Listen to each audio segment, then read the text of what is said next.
আসসালামু আলাইকুম, স্বাগত জানাচ্ছি চ্যানেল আই সংবাদে। সংবাদ কক্ষে আপনাদের সাথে আছি আমি প্রিয়াঙ্কা। বিস্তারিত সংবাদের শুরুতেই জানিয়ে দিচ্ছি ফ্রেশ আটা ময়দা সুজি সংবাদ শিরোনামগুলো। ঈদের দীর্ঘ ছুটির পর অফিস আদালতে কর্মচাঞ্চল্য, যুক্তরাষ্ট্রের নতুন শুল্কে করণীয় নিয়ে আলোচনায় উপদেষ্টারা।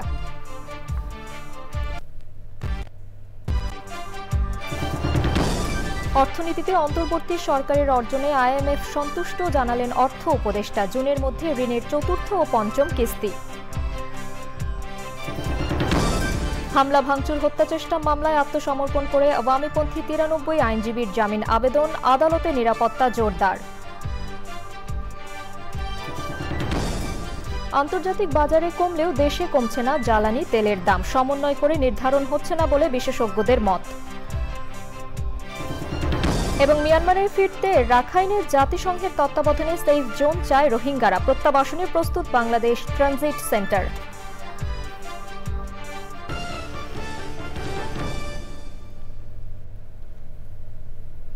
সংবাদ শিরোনামগুলো জানাচ্ছিলাম। এখনকার সংবাদ আয়োজন একই সঙ্গে চ্যানেল আই এর ইউটিউব চ্যানেলে এবং চ্যানেল আই এর ওটিটি প্ল্যাটফর্ম আই স্ক্রিনে লাইভ স্ট্রিম হচ্ছে। যাচ্ছে বিস্তারিত সংবাদে। ঈদে দীর্ঘ ছুটির পর খুলেছে অফিস, শুরু হয়েছে কর্মচাঞ্চল্যতা। পণ্যের দাম কম ছিল মন্তব্য করে ঈদ ভালো কেটেছে বলে জানান অর্থ উপদেষ্টা ডক্টর সালেহ উদ্দিন আহমেদ। যুক্তরাষ্ট্র আরোপিত শুল্কের বিষয়টি কিভাবে মোকাবেলা করা যায় তা নিয়ে আলোচনা শুরু হয়েছে বলে জানান উপদেষ্টারা। আরও জানাচ্ছেন রফিকুল বাশার।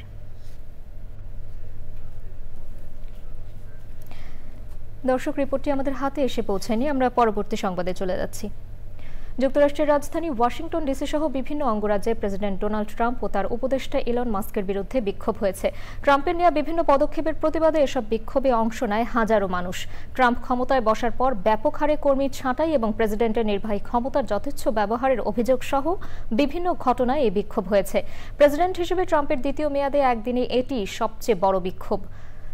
নানা স্লোগান লেখা প্ল্যাকার্ড নিয়ে ওয়াশিংটনে হালকা বৃষ্টির মধ্যে হাজার হাজার মানুষ বিক্ষোভ করে। ওয়াশিংটনের কানেকটিকাট অ্যাভিনিউ ও ন্যাশনাল মল এলাকায় 20,000-এর বেশি মানুষ বিক্ষোভে অংশ নেয়। শনিবারের বিক্ষোভের নাম দেয়া হয়েছে হ্যান্ডস অফ। গত জানুয়ারিতে ক্ষমতায় বসার পর ট্রাম্পের নতুন গঠন করা সরকারি দক্ষতা বিভাগের দায়িত্ব দেন এলন মাস্ককে।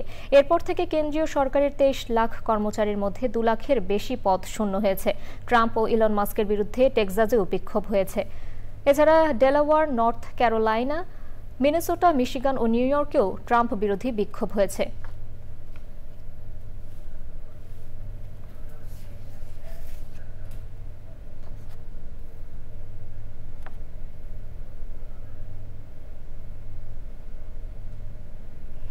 ঈদে দীর্ঘ ছুটির পর খুলেছে অফিস, শুরু হয়েছে কর্মচাঞ্চলতা। পণ্যের দাম কম ছিল মন্তব্য করে ঈদ ভালো কেটেছে বলে জানান অর্থ উপদেষ্টা ডক্টর সালেহ উদ্দিন আহমেদ। যুক্তরাষ্ট্র আরোপিত শুল্কের বিষয়টি কিভাবে মোকাবেলা করা যায় তা নিয়ে আলোচনা শুরু হয়েছে বলে জানান উপদেষ্টারা। আরও জানাচ্ছেন রফিকুল বাশার। দর্শক, রিপোর্টটি আমাদের হাতে এসে পৌঁছেছে। ঈদে দীর্ঘ ছুটি পাওয়ায় এবার প্রায় 1.25 কোটি মানুষ ঢাকা ছেড়ে গিয়েছিলেন। এর মধ্যে 44 লাখের বেশি মানুষ ইতিমধ্যে আবার ঢাকায় এসেছেন। মোবাইল ফোনের সিম পর্যালোচনা করে এই তথ্য জানিয়েছে টেলিযোগাযোগ মন্ত্রণালয়। ছুটি শেষে আবার কর্মস্থলে কর্মজীবীরা, কর্মচঞ্চল সচিবালয়। ঈদের শুভেচ্ছা বিনিময় আর কোলাকুলি করে কাজ শুরু করেন কর্মকর্তা কর্মচারীরা। আমরা যেহেতু এবার ছুটি বেশি পেয়েছি, নির্দিষ্ট টাইমেই আমরা কর্মস্থলে যাব এবং অফিস করব। পণ্যের দাম কম থাকায় ঈদ ভালো কেটেছে দাবি উপদেষ্টাদের। ব্যতিক্রমী এবার সব দিক দিয়ে ভালো ছিল ঈদ। আপনারা দেখবেন পুরো 1 মাস আপনাদের দ্রব্যমূল্যের মোটামুটি সব ব্যাপারে একটু সহনীয় ছিল। যে ঈদটা জনমানুষের কাছে একটা ইতিবাচক বার্তা দিয়েছে যে সরকার জনগণের কল্যাণে এবং তাদের যেন কমফর্ট হয়, জীবনযাত্রা যেন সহজ হয়, সেজন্য কাজ করে যাচ্ছে। ঈদটা একটু ভিন্ন ছিল, তারপরেও আমার খুবই ভালো লেগেছে, যেহেতু আমি একটা দিন সারাটা দিনই প্রায় বাচ্চাদের সাথে কাটিয়েছি। যুক্তরাষ্ট্রের শুল্ক আরোপ নিয়েও কথা বলেন উপদেষ্টারা।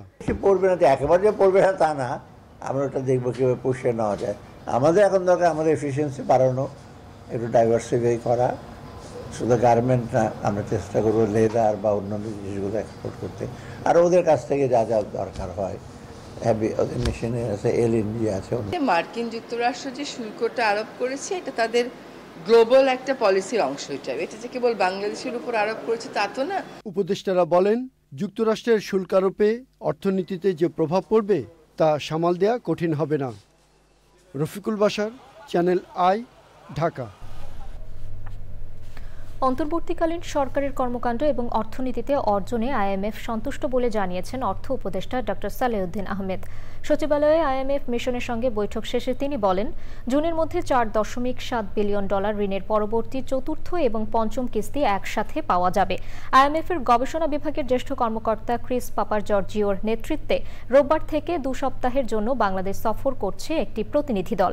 সকালে প্রথম বৈঠক হয়েছে অর্থ সচিবের সাথে। সফরে আইএমএফ কর্মকর্তারা বাংলাদেশ ব্যাংক, এনবিআর, জ্বালানি ও বিদ্যুৎ বিভাগ সহ বিভিন্ন সংস্থার সঙ্গে বৈঠক করবেন।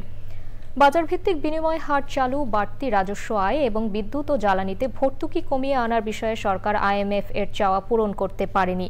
এ কারণে ঋণের চতুর্থ এবং পঞ্চম কিস্তি ছাড় আটকে দিয়েছে আইএমএফ। যে আইএমএফ এর কনসার্নটা হলো রেভিনিউ জেনারেশন, আমাদের বাজেট সাইজ কত হবে, ডেফিসিট কত হবে, এগুলো কতটুকু আমরা রাখবো, এগুলো নিয়ে এখন আপাতত আমার সাথে ডিটেল কথা না, এগুলো কথা হবে, এনবিআর এর সাথে কথা হবে।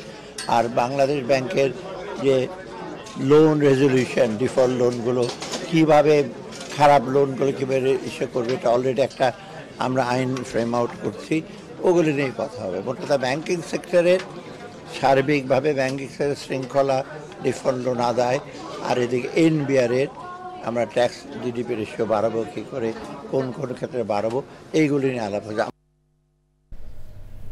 বৈষম্য বিরোধী ছাত্র আন্দোলনের সময় হামলা, ভাঙচুর ও হত্যা চেষ্টার অভিযোগে রাজধানীর কোতোয়ালি থানার মামলায় আওয়ামী লীগপন্থী 93 আইনজীবী আদালতে আত্মসমর্পণ করে জামিন আবেদন করেছেন। ঢাকা মহানগর দায়রা জজ আদালতে আইনজীবীর মাধ্যমে তারা জামিন চেয়ে আবেদন করেন। দুপুর 2টার দিকে এ বিষয়ে শুনানি হবে। আসামিদের মধ্যে রয়েছেন ঢাকা বারের সাবেক সভাপতি আবু সাইদ সাগর, সাইদুর রহমান মানিক, গাজী শাহ আলম, মাহবুবুর রহমান, আসাদুজ্জামান রচি, সাইবার ট্রাইব্যুনালের সাবেক পিপি নজরুল ইসলাম শামীম, মোর্শেদ হোসেন, শাহিন সহ 93 জন।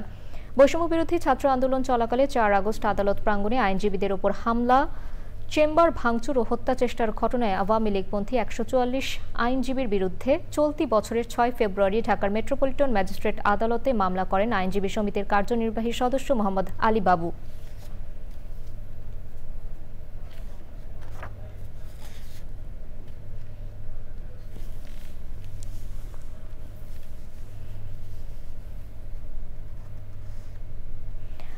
আন্তর্জাতিক বাজারে কমলেও দেশে কমছে না জ্বালানি তেলের দাম। এতে ভোক্তাকে বেশি দাম দিতে হচ্ছে। আন্তর্জাতিক বাজারের সাথে সমন্বয় করে জ্বালানি তেলের দাম নির্ধারণের যে নিয়ম আছে তার ব্যত্যয় হচ্ছে বলে জানিয়েছেন বিশেষজ্ঞরা। রফিকুল বাশারের আরেকটি রিপোর্ট। গত কয়েক বছরের মধ্যে আন্তর্জাতিক বাজারে জ্বালানি তেলের দাম এখন সবচেয়ে কম। দাম ওঠানামা করলেও বেশিরভাগ সময় থেকেছে নিম্নমুখী। অন্তত গত 6 মাস প্রতিদিনই জ্বালানি তেলের দাম কমেছে। সম্প্রতি রাশিয়া ও ইউক্রেন জ্বালানি অবকাঠামোয় 30 দিন হামলা বন্ধে রাজি হয়েছে। এতেও বিশ্ববাজারে রুশ তেলের সরবরাহ বেড়ে আন্তর্জাতিক বাজারে জ্বালানি তেলের দাম কমেছে। তবে এর প্রতিফলন নেই দেশের বাজারে। নিয়ম অনুযায়ী আন্তর্জাতিক বাজারের সাথে মিল করে প্রতি মাসে দেশের বাজারে দাম নির্ধারণ করার কথা। দাম কমানো উচিত বলে মনে করেন বিশেষজ্ঞরা। আন্তর্জাতিক বাজারে $5-6 মতো কম গেছে। পরিবর্তন এনে যেটা 105, হ্যাঁ, সেটা 100 টাকায় আনা যায়, এবং 100 টাকায় আনলে তাহলে যেটা হবে, ভোক্তার যে অধিকার সেটাও সম্পূর্ণ আমি মনে করি সংরক্ষিত হবে, এবং যে বাড়লে বাড়ে, কমলে কমে, সে জিনিসটা প্রতীয়মান হবে। নিয়ম সংশোধন করে জ্বালানি তেলের ভ্যাট কাঠামো পরিবর্তন করার পরামর্শ দেন এই জ্বালানি বিশেষজ্ঞ। ভ্যাট যেটা বলি, এটা 2-3 পর্যায়ে কিন্তু তারা একটা ভ্যাটের মতো ফর্মুলায় আছে। তো যে কোনোখানে তারা কমিয়ে, আর সবখানে অল্প অল্প করে কমিয়ে এটাকে একটা জায়গায় আনতে পারে। আর বিপিসির যেটা মুনাফা, সেটা অবশ্যই কমাতে হবে। জানুয়ারি মাসে ডিজেল ও কেরোসিনের দাম লিটারে 1 টাকা কমানো হয়েছিল। অকটেন পেট্রোলের দাম ছিল অপরিবর্তিত। ফেব্রুয়ারি মাসে আবার বাড়িয়ে দেওয়া হয়। মার্চ ও এপ্রিল মাসেও দাম না কমিয়ে অপরিবর্তিত রাখা হয়েছে। Rafiqul Bashar, channel I, Dhaka. বাংলাদেশে আশ্রয় নেওয়া রোহিঙ্গাদের তালিকা থেকে 1,80,000 জনকে ফেরত নেওয়ার জন্য যোগ্য হিসেবে চিহ্নিত করেছে মিয়ানমার কর্তৃপক্ষ। এই প্রক্রিয়াকে প্রত্যাবাসন ইস্যুতে বড় অগ্রগতি হিসেবে দেখলেও ফেরার প্রশ্নে এখনও আস্থাশীল হতে পারেনি সাধারণ রোহিঙ্গারা। রাখাইন রাজ্যে জাতিসংঘের তত্ত্বাবধানে সেফ জোন প্রতিষ্ঠার দাবি জানিয়েছে তারা। রোহিঙ্গাদের প্রত্যাবাসনে আগে থেকেই বাংলাদেশ সরকারের প্রস্তুতির কথা জানিয়েছে শরণার্থী ত্রাণ ও প্রত্যাবাসন কমিশন। কক্সবাজার থেকে সরোজ আজম মানিকের পাঠানো তথ্য ও ভিডিও চিত্রে জান্নাতুল বাকিয়া কেকার রিপোর্ট। কক্সবাজার জেলার উখিয়া, টেকনাফ এবং নোয়াখালীর ভাসানচরে রয়েছে 12 লাখের বেশি রোহিঙ্গা। তাদের অধিকাংশই মিয়ানমারের সেনাবাহিনীর গণহত্যা, নির্যাতন, নিপীড়নের মুখে 2017 সালের 25 আগস্টের পর রাখাইন রাজ্য থেকে পালিয়ে বাংলাদেশে আসে। তখন মানবিক বিবেচনায় বাংলাদেশ রোহিঙ্গাদের আশ্রয় দেয়। তবে রোহিঙ্গাদের নিজ দেশে ফেরত পাঠাতে বাংলাদেশ সরকার নানা কূটনৈতিক প্রচেষ্টা চালিয়ে যাচ্ছে। রোহিঙ্গাদের ফেরাতে দুই দেশের মধ্যে চুক্তি হলেও একজনকেও ফেরত না নেয়ায় রয়েছে মিশ্র প্রতিক্রিয়া। জানবাসা বললে আসছি আশ্রয় লইয়ে বাংলাদেশে আশ্রয় দিয়ে আর এ উঠতে যাই বললা বলি স্যার আর তাই তো মনে এই আর মারইয়া মিলিটারি জানদাই আর মারইয়া এনুজি আর মারইয়া। রাজ্যটি বর্তমানে আরাকান আর্মির নিয়ন্ত্রণে রয়েছে। এরপরও নির্যাতনের শিকার হচ্ছেন রোহিঙ্গারা। তাই নিজ দেশে প্রত্যাবর্তনে সেখানে জাতিসংঘের তত্ত্বাবধানে সেফ জোন প্রতিষ্ঠার দাবি রোহিঙ্গাদের। বিদেশি, নেপালি, ইন্ডিয়ান, তারপরে মাদারাজি ইতারা দেয়ারে রোহিঙ্গারে কেসু আর গরিন হারিব। জনপ্রতিনিধিরা বলছেন রোহিঙ্গাদের ফেরানোর উদ্যোগ যেন সফল হয়, এটাই স্থানীয়দের প্রত্যাশা। এবং এখন যে বিষয়টি আলোচিত হচ্ছে সেটা যাতে বাস্তবায়িত হয় সেটাই আমাদের প্রত্যাশা থাকবে। শরণার্থী ত্রাণ ও প্রত্যাবাসন কমিশন জানিয়েছে প্রত্যাবাসনের জন্য প্রস্তুত কক্সবাজারের টেকনাফ ও বান্দরবানের ঘুমধুমের ট্রানজিট সেন্টার। তালিকা হাতে আসলেই প্রক্রিয়া শুরু হবে। এটা সরকারের ঊর্ধ্বতন কর্তৃপক্ষের নির্দেশনার আলোকেই হবে। তালিকা এখন আমাদের হাতে আসে নাই, আশা করি আমরা শীঘ্রই তালিকা পাবো ইনশাআল্লাহ। এইটা দুই দেশের পররাষ্ট্র মন্ত্রণালয়ের লেভেলে, কূটনৈতিক লেভেলে আলোচনার ভিত্তিতেই হবে। 2018 সাল থেকে 2020 সালের মধ্যে 6 ধাপে মিয়ানমারকে 8 লাখ রোহিঙ্গার তালিকা দেয় বাংলাদেশ। এর মধ্যে 1,80,000 রোহিঙ্গাকে স্বদেশে ফেরানোর যোগ্য বলে জানিয়েছে Myanmar. Jannatul বাকিয়া Keka, channel I, Dhaka. প্রতিবারের মতো এবারও বাংলা নতুন বছর বরণে অনুষ্ঠান করছে চ্যানেল আই সুরের ধারা। রাজধানী ধানমন্ডির রবীন্দ্র সরোবরে হচ্ছে এবারের আয়োজন। অনুষ্ঠান স্থল পরিদর্শন করেছেন সংস্কৃতি উপদেষ্টা। সুলতানা হিমুর রিপোর্ট। বাংলা নতুন বছর বরণে চ্যানেল আই সুরের ধারার আয়োজন বাঙালির বর্ষবরণে ভিন্ন মাত্রা যুক্ত করে আসছে। এরই ধারাবাহিকতায় এবারও রবীন্দ্র সরোবরে হচ্ছে এই অনুষ্ঠান। আয়োজকরা জানান 13 এপ্রিল সন্ধ্যা 6:30 থেকে রাত 9টা পর্যন্ত চৈত্র সংক্রান্তি 1431 উদযাপন করা হবে। 14 এপ্রিল সকাল 6টায় শুরু হবে বর্ষবরণের আয়োজন, চলবে সকাল 9টা পর্যন্ত।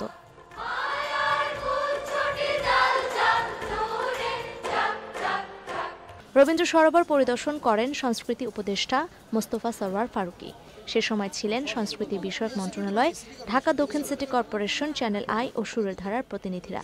আমার মনে হয় না বাংলাদেশের ইতিহাসে এত বড় ইনক্লুসিভ অনুষ্ঠান এর আগে কখনো হয়েছে, এবং আমরা মনে করি এর মধ্য দিয়ে আমরা পুরো বাংলাদেশটাকেই ওন করতে চাই এবং বাংলাদেশ সব বৈচিত্র্য নিয়ে বাংলাদেশ। সো এর অংশ হিসাবে ধানমন্ডিতে এবার চ্যানেল আই সুরের ধারা যে চৈত্র সংক্রান্তি এবং নববর্ষের গানের অনুষ্ঠান করে, এটা ট্র্যাডিশনালি তারা করতো চিনমতি সম্মেলন কেন্দ্রে এবং কখনো লালমাটিয়া কলেজে। এবার হবে হচ্ছে রবীন্দ্র সরোবরে। ধানমন্ডিবাসীর নাইবারহুড ফেস্টিভ্যালে পরিণত হবে। আমি ধানমন্ডি এবং এর আশেপাশে যারা আছেন ভাই বোনেরা তাদের সবাইকে বলবো চৈত্র সংক্রান্তির সন্ধ্যায় এবং নববর্ষের সকালবেলা সবাই জয়েন করেন। চৈত্র সংক্রান্তি ও বর্ষবরণ অনুষ্ঠানে সুরের ধারার শিল্পীদের পরিবেশনার পাশাপাশি ভিন্ন জাতিগোষ্ঠীর শিল্পীরাও সঙ্গীত পরিবেশন করবেন। এবারের আয়োজনে সহযোগিতা করছে সংস্কৃতি বিষয়ক মন্ত্রণালয় ও ঢাকা দক্ষিণ সিটি কর্পোরেশন। অনুষ্ঠানটি সরাসরি সম্প্রচার করবে channel I. Sultana Himu, channel I, Dhaka. সাবেক প্রধানমন্ত্রী ও বিএনপি চেয়ারপারসন বেগম খালেদা জিয়ার ছোট ছেলে এবং বিএনপির ভারপ্রাপ্ত চেয়ারপারসন তারেক রহমানের ছোট ভাই প্রয়াত আরাফাত রহমান কোকোর শাশুড়ি SUF মুকরেমা রেজা মারা গেছেন। ইন্না লিল্লাহি ওয়া ইন্না ইলাইহি রাজিউন। ভোররাত ৩টা ৪৫ চিকিৎসাধীন অবস্থায় রাজধানীর একটি হাসপাতালে তিনি শেষ নিঃশ্বাস ত্যাগ করেন। তার বয়স হয়েছিল ৭১ বছর। দীর্ঘদিন ধরে তিনি কিডনি রোগ সহ নানা জটিলতায় ভুগছিলেন। SUF মুকরেমা রেজার জানাজার নামাজ আসরের নামাজের পর রাজধানীর বনানীতে ওল্ড DOHS মাঠে হবে। এরপর বনানী কবরস্থানে তাকে দাফন করা হবে। তার মৃত্যুতে শোক জানিয়েছেন বিএনপি ভারপ্রাপ্ত চেয়ারপারসন তারেক রহমান ও দলের মহাসচিব মির্জা ফখরুল ইসলাম আলমগীর।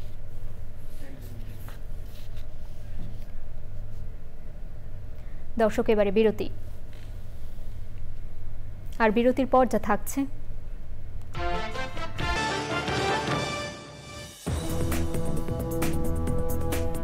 ফিরে এলাম বিরতির পর। টরন্টোর সাহিত্য বিষয়ক সংগঠন ঘাসফড়িং এর উদ্যোগে বহুল পঠিত এবং আলোচিত বই নোয়াম চমস্কি এবং এডওয়ার্ড হারম্যানের manufacturing consent the political economy of mass media বই নিয়ে আলোচনা সভা হয়েছে। রওশন মুন্নির সঞ্চালনায় টরন্টো পাবলিক লাইব্রেরির এগলিংটন স্কয়ার মলের সেমিনার কক্ষে আয়োজিত আলোচনায় বক্তৃতা করেন ডক্টর সুজিত দত্ত, আকবর হোসেন, শওকত আলী সাগর ও অন্যরা। সভায় বক্তারা বিশ্বজুড়ে গণমাধ্যমের ব্যবহার ও অপব্যবহার নিয়ে বইটিতে যেসব বক্তব্য তুলে ধরা হয়েছে তার বিশ্লেষণ করেন এবং সমকালীন গণমাধ্যমের চালচিত্র নিয়েও আলোকপাত করেন। এবারে নিটোল টাটা কৃষি সংবাদ।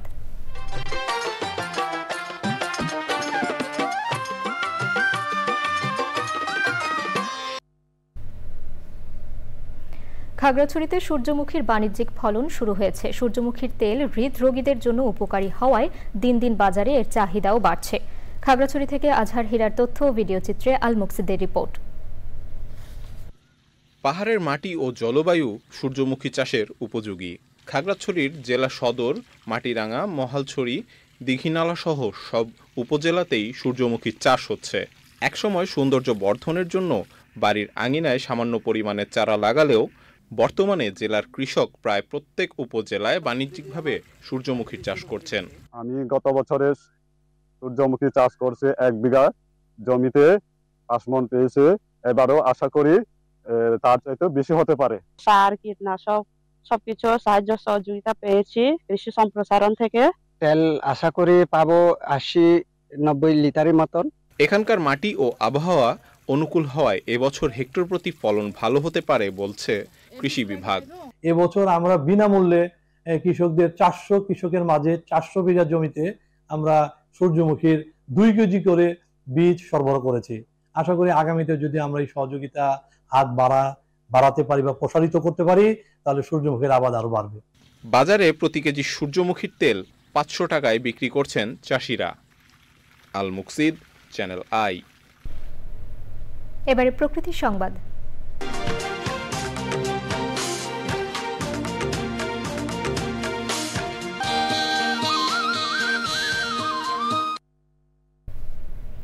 নদী ভাঙনে বদলে যাচ্ছে কুড়িগ্রামের চরাঞ্চলের মানচিত্র। কয়েক বছরের ব্যবধানে বসতভিটা বিলীন হয়ে গড়ে উঠেছে নতুন চর। এতে উদ্বাস্তু মানুষ বারবার হারিয়ে ফেলছে শিক্ষা, স্বাস্থ্য সহ অন্যান্য মৌলিক অধিকার। বিরূপ প্রভাব পড়ছে পরিবেশ প্রতিবেশে।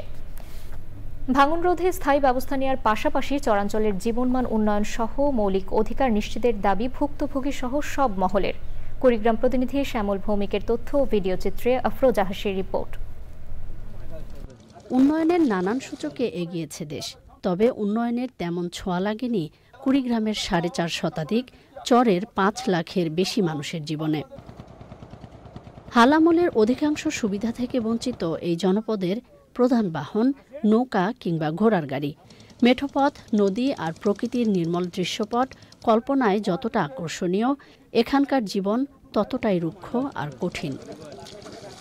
বেশিরভাগ চরে নেই শিক্ষা প্রতিষ্ঠান, স্বাস্থ্যকেন্দ্র, বিদ্যুৎসহ অন্যান্য মৌলিক সুবিধা। বর্ষার আগমনী বার্তা এই জনপদে বয়ে আনে নদী ভাঙনে সর্বস্ব হারানোর আতঙ্ক। তাই মাথা গোজার ঠাঁই রক্ষায় স্থায়ী বাঁধ নির্মাণ সহ মৌলিক অধিকার প্রতিষ্ঠার দাবিতে চরে চরে হয় মানববন্ধন সহ নানা কর্মসূচি। ক্লিনিকের ব্যবস্থা নাই, আমাদের রাস্তাঘাট নাই, যেগুলো আমাদের বাজেট দেওয়া হয় সরকারের পক্ষ থেকে, এটা যথাসময়ে এবং উপযুক্ত যদি কাজ হয় তাহলেই চর এলাকার মানুষ সুবিধা বঞ্চিত হবে না। হাজার হাজার মানুষের বাড়ি ঘরদর সব এই নদীর গর্ভে চলে গেছে। দুর্গম চরাঞ্চলের মানুষের জীবনমান উন্নয়নে দীর্ঘমেয়াদী পরিকল্পনা ও উদ্যোগের তাগিদ সংশ্লিষ্টদের। এই চরাঞ্চলগুলোতে শিক্ষা ব্যবস্থা নাই, কোন শহরের মধ্যে এখন পর্যন্ত সরকারিভাবে বিদ্যুতের সাহায্যে পানি সেচের ব্যবস্থা নাই। যদি এই জিনিসগুলো করা যায়, এই জিনিসগুলো হচ্ছে আমাদের চরাঞ্চলের মানুষের মৌলিক দাবি। সরকারের কাছে তুলে ধরতে চাই, আমাদের যে জেলা প্রশাসন তাদের কাছে তুলে ধরতে চাই যে আপনারা এই চরাঞ্চলের মানুষের কথা চিন্তা করে দ্রুত পদক্ষেপ নেবেন।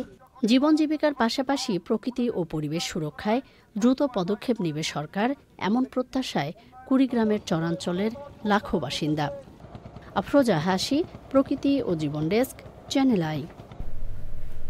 এবারে খেলার খবর।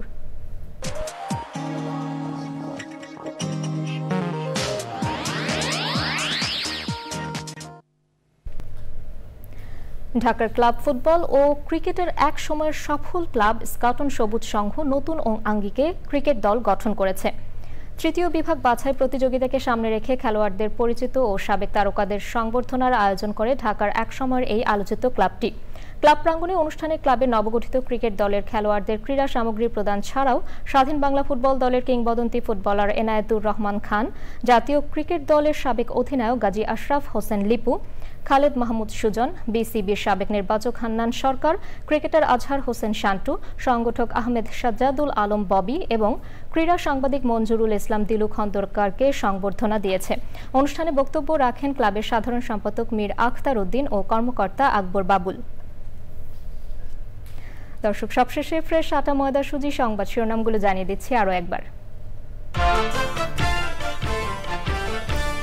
ঈদের দীর্ঘ ছুটির পর অফিস আদালতে কর্মচাঞ্চল্য, যুক্তরাষ্ট্রের নতুন শুল্কে করণীয় নিয়ে আলোচনায় উপদেষ্টারা।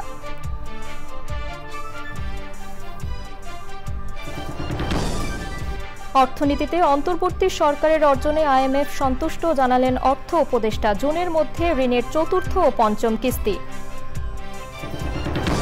হামলা, ভাঙচুর, হত্যা চেষ্টা মামলায় আত্মসমর্পণ করে আওয়ামীপন্থী 93 আইনজীবীর জামিন আবেদন, আদালতে নিরাপত্তা জোরদার। আন্তর্জাতিক বাজারে কমলেও দেশে কমছে না জ্বালানি তেলের দাম, সমন্বয় করে নির্ধারণ হচ্ছে না বলে বিশেষজ্ঞদের মত। এবং মিয়ানমারে ফিরতে রাখাইনে জাতিসংঘের তত্ত্বাবধানে সেফ জোন চায় রোহিঙ্গারা, প্রত্যাবাসনে প্রস্তুত বাংলাদেশের ট্রানজিট সেন্টার।